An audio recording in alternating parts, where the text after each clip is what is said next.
শাওনের ফেল করার পেছনে রয়েছে রঞ্জিনী, প্রমাণ করে দিল শাওন নিজে। সম্পূর্ণ জানতে হলে ভিডিওটিতে একটি লাইক করে দেখতে থাকো।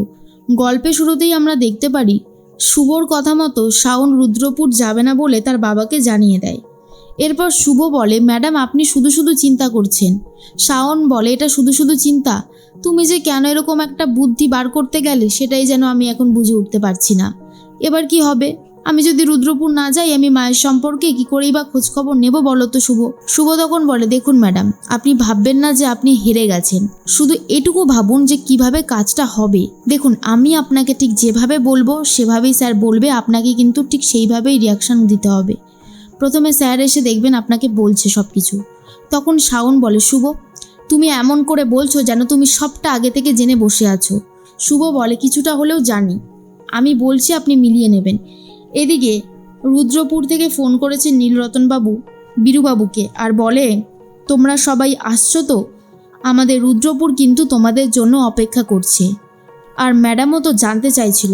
বীরুবাবু বলে, ওনাকে বলে দেবেন যে আমরা সবাই যাচ্ছি।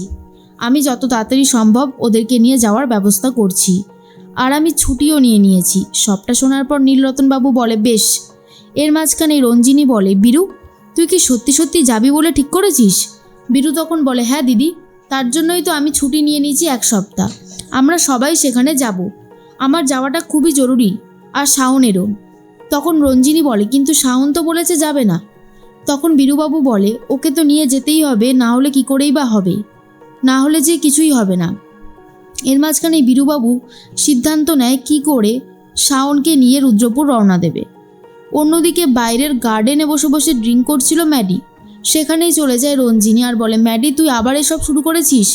তোকে তো কোনোভাবেই বুঝিয়ে আমি পারছি না, কেন যে তুই এগুলো করছিস, কিসের জন্য? ম্যাডি বলে, ভালো মা, কিছু বললে বলো, না হলে এখন আমার এসব কথা শুনতে একদমই ইচ্ছে করছে না।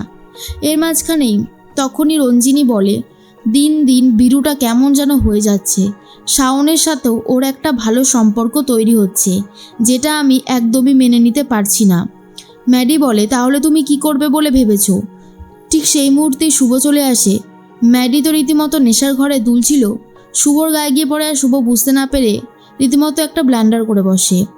রঞ্জিনীর পায়ের জুতোটা একটু কাদা লেগে যায়। রঞ্জিনী তখন বলে, কি ভেবেছোটা কি? হ্যাঁ, বীরু তোমাকে একটু পাত্তা দেয় বলে তুমি কি মাথা কিনে নিয়েছো নাকি? কি করলে এটা? যাও গিয়ে জুতোটা ধুয়ে নিয়ে এসো। তখনই মন্দার বলে, কিরা দাঁড়িয়ে আছিস কেন, যা। এরপরেই শুভ বুঝতে পারে তাকে ইচ্ছে করে অপমান করা হচ্ছে, কিন্তু শুভ ভাবে এখন কোনো অপমানেরই জবাব সে দেবে না। তাই চুপচাপ রঞ্জিনীর জুতোটা নিয়ে গিয়ে ধুয়ে আবার রঞ্জিনীর পায়ে পরিয়ে দেয়। তখনই রঞ্জিনী বলে, বুঝতে পেরেছো তো তোমার নিজের জায়গাটা ঠিক কোথায়? তাই বেশি বাড়াবাড়ি করবে না। আশা করি তুমি তোমার নিজের জায়গাটা ভালো মতন বুঝতে পেরে গেছো। এরপরই শুভ কিছু না বলেই চলে যায়। ম্যাডি তখন বলে, এই শুভকে আজকে আচ্ছা রকম টাইট দেওয়া গেছে। অন্যদিকে শাওনকে ডাকতে থাকে বীরুবাবু। শাওন তখন ভাবে, আমি কি ঠিক শুনছি? বাবা আমাকে ডাকছে, এটা যেন বিশ্বাস করতেও কোথাও একটা প্রবলেম হচ্ছে। ঠিক সেই মুহূর্তেই চলে এসেছে শাওন আর বলে, বাবা তুমি আমাকে ডাকছিলে? তখনই বীরুবাবু বলে, তুমি রুদ্রপুর যাবে না কেন আমাকে বলো। শাওন বলে, না বাবা, আমি রুদ্রপুর যাব না। আমি কেনই বা রুদ্রপুর যাব তুমি বলো? রুদ্রপুরে কে আছে আমার? রুদ্রপুরে যারা আছে তাদেরকে তো আমি চিনি না, আর যাকে আমি চিনি সেই যখন চায় না আমি যাই, তাহলে আমার গিয়ে কাজ নেই। আমার বাবাই তো চায় না আমার মুখ দেখতে, আমি তাহলে কি করেই বা যাব? শাওনের এই কথা শুনে রঞ্জিনী আর ম্যাডি খুবই রেগে যায় আর বলে, দিন দিন এর মুখের কথা বেশ ফুটছে এখন। বীরুবাবু বলে, ওখানে তোমায় যেতেই হবে। বেশ, তুমি বলো কি পেলে তুমি যাবে। তখনই শাওন বলে, না না বাবা, কিছু পাওয়ার জন্য আমি এই কাজ করছি তেমনটা নয়। আসলে তুমি তো আমাকে পছন্দ করো না, আমি যদি ওখানে যাই তোমার হয়তো মান সম্মান যেতে পারে, তাই আমি এই কথাটা বললাম।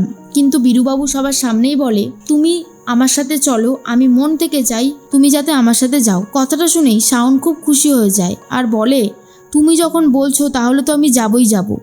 আর এরপর শাওন যেতে রাজি হয়ে গেলেই রঞ্জিনী আর ম্যাডির অবস্থা খারাপ হয়ে যায়, কারণ রঞ্জিনী খুব ভালো মতন বুঝতে পারে শাওন যদি যায় তাহলে সেটা খুব একটা ভালো হবে না। এর মাঝখানে শুভকে ফোন করে শাওন আর বলে, শুভ তুমি একদম ঠিক কথাই বলেছিলে গো, বাবা আমাকে নিয়ে যাওয়ার জন্য রাজি হয়ে গেছে। আমি তোমার শেখানো কথাগুলোই বলেছিলাম, তখন উনি আমাকে নিয়ে যেতে চায়, আর আমি গেলে ওনার খারাপ লাগবে না।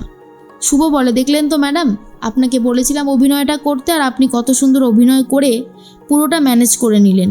এই জন্যই বলি আপনি একটু ওয়েট করে যান, সবুরে মেওয়া ফলে। এদিকে রঞ্জিনী বলে, তুই ওকে নিয়ে সত্যি সত্যি যাবি বীরু? তুই জানিস না ও যে কেমন ডেঞ্জারাস? ওখানে গিয়ে যদি তোর আবার কোনো ফেসলস করে তখন কেমন হবে? ঠিক তখন উত্তর দেয় বীরুবাবু, না দিদি, শাওনকে নিয়ে যাওয়াটা আসলেই জরুরি। কারণ শাওন আমার মেয়ে না হলেও নন্দিতার তো মেয়ে, আর নন্দিতার মা বাবা শাওনকে দেখবে বলে অপেক্ষা করে বসে আছে। তাই আমি শাওনকে না নিয়ে যেতে পারবো না।